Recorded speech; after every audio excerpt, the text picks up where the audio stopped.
Para la discusión del producto punto y el producto vectorial o el producto cruz entre vectores, vamos a recordar un poco las bases que habían sentado anteriormente en sus cursos de geometría y trigonometría.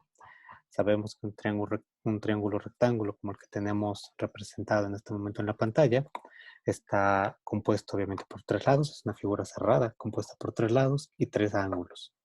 Si nosotros en este momento fijamos un ángulo que no sea justamente el ángulo de 90 grados, un ángulo interno, por ejemplo, este ángulo de aquí, le podemos llamar el ángulo alfa.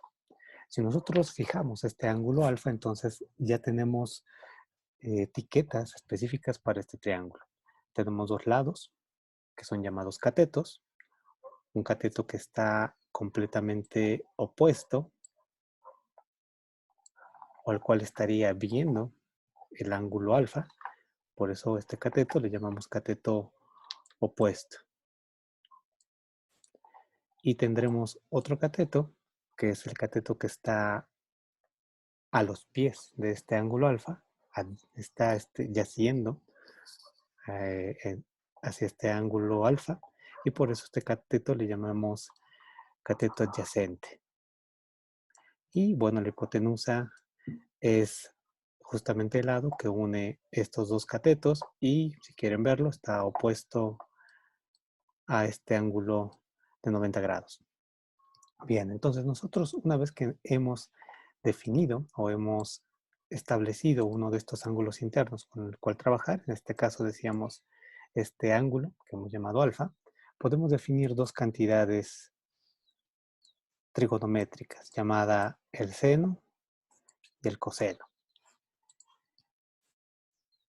En este caso vamos a fijarnos en estas dos cantidades, estas dos mismas medidas para este mismo ángulo. El seno de ese mismo ángulo y el coseno de ese mismo ángulo. Son medidas que nos dicen una proporción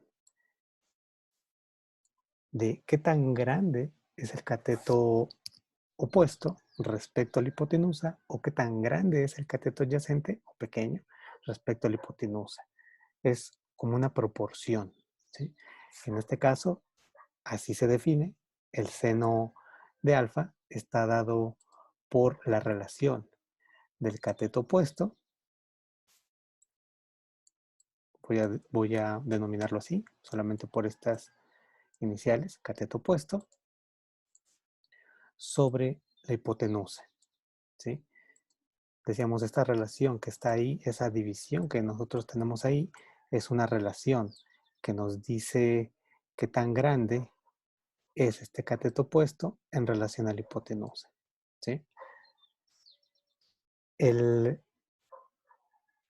coseno de este mismo ángulo nos mide, decíamos, la relación de proporcionalidad, de proporción, ahora del otro cateto, es decir, del cateto adyacente o el cateto que está a los pies del ángulo, ¿sí? El cateto adyacente, y lo dividimos sobre la hipotenusa. Entonces tenemos estas dos cantidades llamadas seno de alfa y coseno de alfa que nos dan estas proporciones. Definimos dos vectores y lo que queremos nosotros es medir el producto punto y el producto cruz. Estaremos hablando o estarán involucradas cantidades trigonométricas que no siempre son perceptibles en una primera aproximación.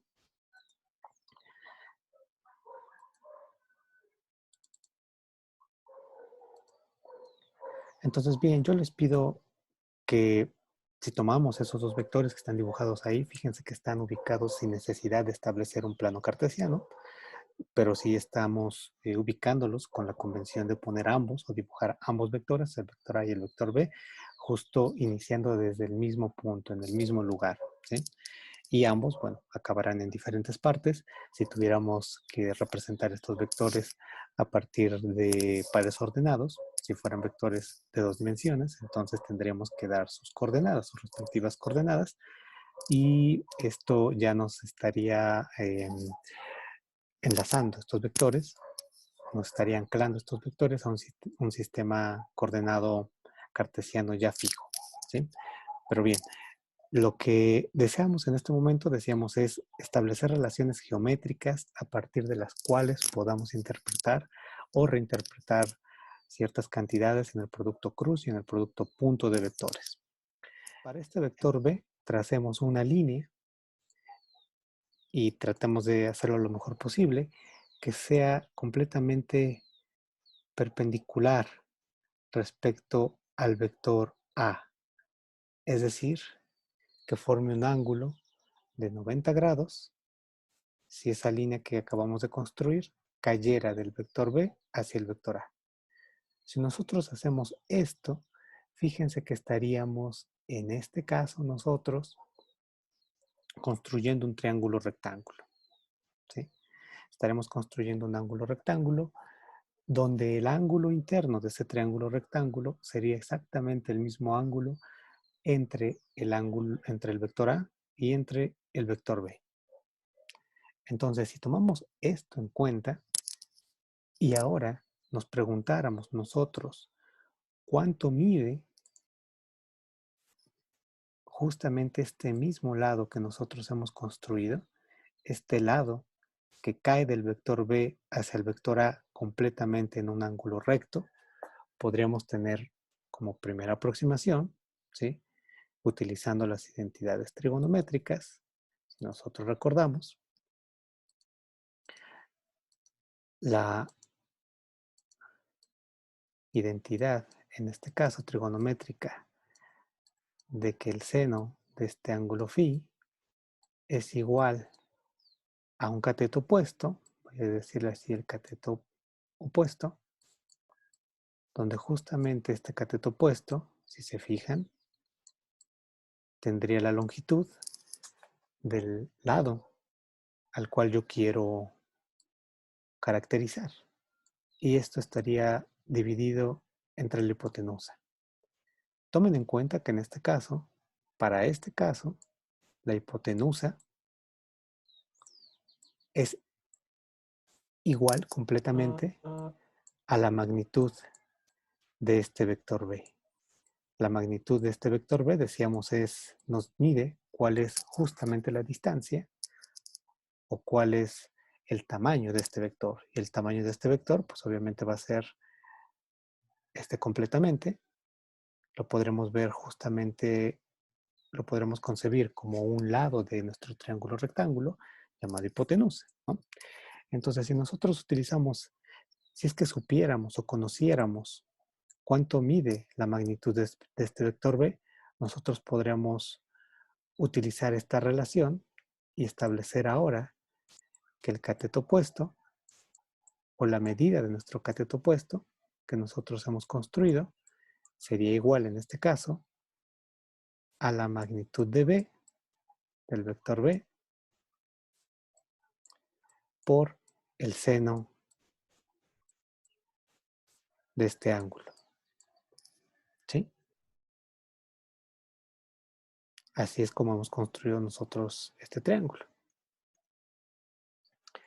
Tal vez ahora lo que nos interesara, si lo planteáramos así, si quisiéramos ahora nosotros medir cuál es la distancia de este lado para este triángulo rectángulo que estamos construyendo en este momento, ¿sí? Podríamos utilizar también las relaciones trigonométricas, ¿no? Recordamos que el coseno de este ángulo estaría dado ahora por el cateto adyacente sobre la hipotenusa. Pero recordamos que la hipotenusa de nuestro triángulo rectángulo que estamos construyendo, en este caso es igual a la magnitud del vector B.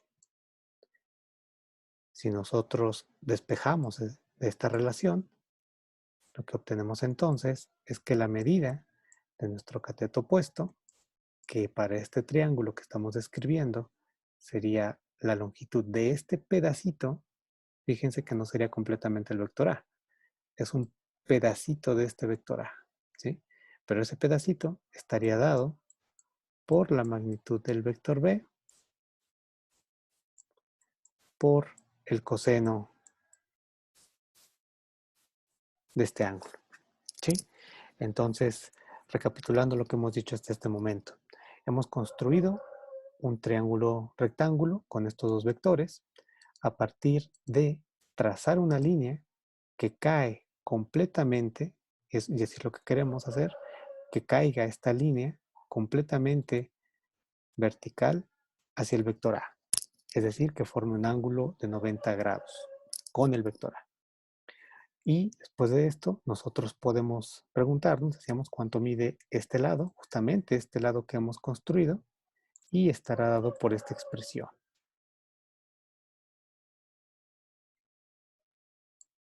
Tal vez no conozcamos cuánto vale, en algunos casos, la magnitud de ese vector B, probablemente.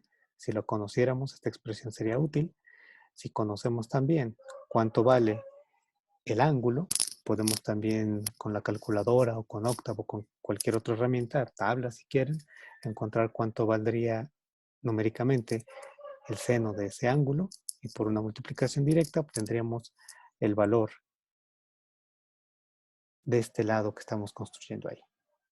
Si nos fijamos ahora, decíamos en el otro lado, en el lado adyacente a ese ángulo, dentro de ese triángulo rectángulo, la expresión para encontrar cuánto mide ese lado estaría dada por esto. Ya vieron en álgebra lineal que para operar vectores necesitamos estructuras muy ad hoc con los vectores. Se han ya experimentado en operaciones con números, pero en este caso lo que queremos es vectores y los vectores tienen sus formas muy particulares de operar. Una de ellas es el producto punto. Este producto punto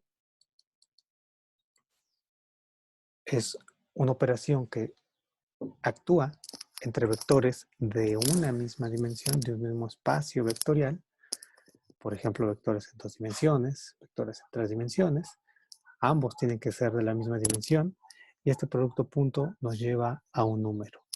Toma dos vectores de la dimensión que querramos, siempre y cuando ambos sean de la misma, y los opera de esta forma. Tomamos la magnitud de uno, lo multiplicamos por la magnitud del otro y lo multiplicamos por el coseno del ángulo que existe entre estos dos vectores. También tenemos una operación entre vectores. Yo aquí voy a utilizar esta herramienta para denotar ahora estos vectores A y este vector B, que son vectores cualquiera, sí, pero donde la dimensión va a estar restringida a que solamente queremos vectores de 3 componentes o vectores en 3 dimensiones. Si eso pasa, entonces podemos definir una operación llamada producto cruz o producto vectorial entre vectores. Formalmente, lo que nosotros obtendríamos de este producto vectorial, A cruz B, sería un vector que pertenece al espacio de vectores de 3 dimensiones. Es decir, encontraríamos un objeto, una estructura, con un arreglo de 3 números. Pero ese arreglo de 3 números, o ese vector que también forma parte de los vectores en 3 dimensiones, como lo serían en este caso A y B, podemos medirlo. Podemos medir cuál es la magnitud de ese vector A cruz B. Y encontramos esta relación que seguramente ustedes han trabajado anteriormente. El vector que es producto del producto cruz del vector A y B, si nosotros medimos la norma o medimos la longitud de este vector, será igual a multiplicar la norma o la longitud del vector A por la norma o longitud del vector B por el seno del ángulo entre estos dos vectores. Tenemos que, obviamente, entender que estos vectores, si bien son vectores en 3 dimensiones, ambos estarán ubicados en un origen, en un mismo origen, y entre ellos se formará un ángulo. Ese ángulo es justamente al cual nos referimos con esta expresión del seno de este ángulo. El cuestionamiento, entonces, para que se piensen y se lleven y discutan en lo posible, si quieren en equipo, sería vislumbrar o tratar de entender este objeto llamado producto punto y este objeto llamado magnitud del producto cruz, ¿con qué está relacionado? Si nosotros tratáramos de vislumbrar o tratar de explicar qué significa el producto punto en términos de los dibujitos que hemos visto para estos vectores, o si tratáramos de describir qué significa el producto cruz entre vectores en términos de estos vectorcitos y de los dibujos que hemos hecho, ¿cuál sería su respuesta?